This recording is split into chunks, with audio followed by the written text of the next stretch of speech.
வணக்கம்.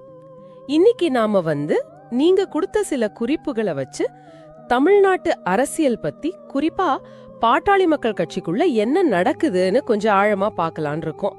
முக்கியமா இந்த 2026 தேர்தல்ல இதெல்லாம் எப்படி எதிரொலிக்கும் அப்படிங்கறதா நம்மளோட மையப்புள்ளி.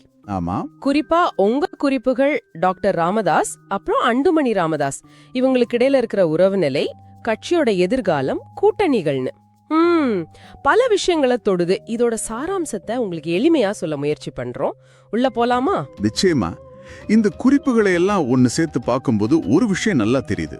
அதாவது பாமக இப்போ இருக்கிற நிலைமை இப்படியே போச்சுன்னா அது திமுகவுக்கு கொஞ்சம் சாதகமா முடியலாம் அப்படிங்கிற மாதிரி இருக்கு. ஓ, அப்படியா சொல்றீங்க? ஏன் அப்படி?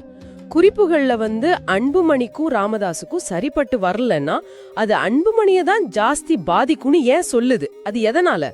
ஆமா, அது ஏன்னா உங்க குறிப்புகள் சொல்ற மாதிரி டாக்டர் ராமதாஸை பொறுத்த வரைக்கும் இப்போதைக்கு ஒரு பெரிய அரசியல் இழப்பு வர மாதிரி தெரியல. ஆனா அன்புமணியோட அரசியல் வாழ்க்கைன்னு பார்க்கும்போது அது 2026 தேர்தல்ல ரொம்பவே நம்பி இருக்கு. அந்த தேர்தல் அவர் எப்படி செய்யறாரு, என்ன மாதிரி கூட்டணி அமைதுங்கிறத பொறுத்து தான் அவரோட எதிர்காலம் இருக்குன்னு குறிப்புகள் சொல்லுது. ஒரு வெற்றி தேவைங்கிற கட்டாயம் அவருக்கு இருக்கு. சரி சரி, புரியுது. இதுதான் இங்க ஒரு முக்கியமான பாயிண்ட். அப்போ கூட்டணி விஷயங்கள்ல என்ன மாதிரி சாத்தியங்கள் தெரியுது? இதுல ஒரு இன்ட்ரெஸ்டிங்கான கோணம் இருக்கிற மாதிரி இருக்கே உங்க குறிப்புகள்ல. அன்புமணி ஒரு பக்கம், ராமதாஸ் இன்னொரு பக்கம்னு போனா. ஆனா அது ஒரு முக்கியமான கணிப்பு. உங்க குறிப்புகள் அப்படிதான் சொல்லியிருக்கு. அன்புமணி பாஜக பக்கம் போனா அதுக்கு ஒரு ரியாக்ஷனா டாக்டர் ராமதாஸ் திமுக பக்கம் நகரதுக்கான வாய்ப்புகள் இருக்குன்னு ஒரு கருத்து இருக்கு. ஓ, அப்படி நடந்தா அதோட இம்பாக்ட் அது பெருசா இருக்கும். என்ன மாதிரி விளைவுகள் இருக்கலாம்? அதாவது வட மாவட்டங்கள்ல பாமகவோட கோட்டைன்னு சொல்ற இடங்கள்ல இப்படி ஒரு பிளவு வந்தா திமுகவோட வாக்கு வங்கி நல்லாவே உயர வாய்ப்பு இருக்கு. அப்படியா?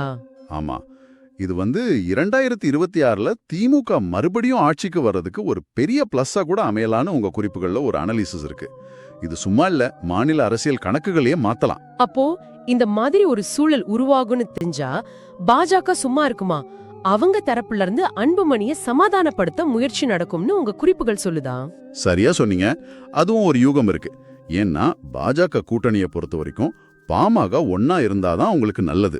ஆமாம், பிரிஞ்சா கூட்டணி பலவீனமாகும். அதனால அன்புமணி கிட்ட பேசி சரி பண்ணிக்கோங்கன்னு பாஜக தரப்புல இருந்து அழுத்தம் வரலாம், சில முயற்சிகள் நடக்கலாம்னு உங்க குறிப்புகள் ஒரு சாத்தியத்தை சொல்லுது.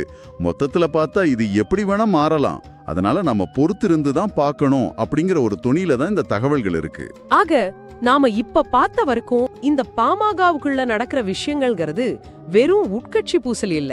இது தமிழ்நாட்டோட 2026 தேர்தல் முடிவுகளை, கூட்டணி கணக்குகளை மாத்தக்கூடிய ஒரு முக்கியமான சக்தியா இருக்குன்னு தெரியுது. ஆமா, குறிப்பா திமுக, பாஜக மாதிரி பெரிய கட்சிகளோட வியூகங்களை இது நேரடியா பாதிக்க போகுது. நிச்சயமா. இங்க நாம பேசி முடிக்கும் போது நீங்க யோசிக்கிறதுக்கு ஒரு விஷயத்த சொல்லலாம்னு நினைக்கிறேன். சொல்லுங்க.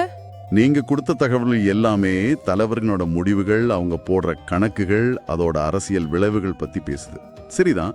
ஆனா தலைவர்கள் என்ன முடிவெடுத்தாலும் சரி, ஒருவேளை கூட்டணிகள் மாறுது இல்ல இந்த மாதிரி பிளவுகள் வருதுன்னா இதையெல்லாம் வடமாவட்ட வாக்காளர்கள் எப்படி பார்ப்பாங்க? அவங்க மனதில் என்னவா இருக்கும்? யாருக்கு ஆதரவு தருவாங்க? இது நாம பேசினதை தாண்டி நீங்க கொஞ்சம் யோசிச்சு பார்க்க வேண்டிய ஒரு கோணம்.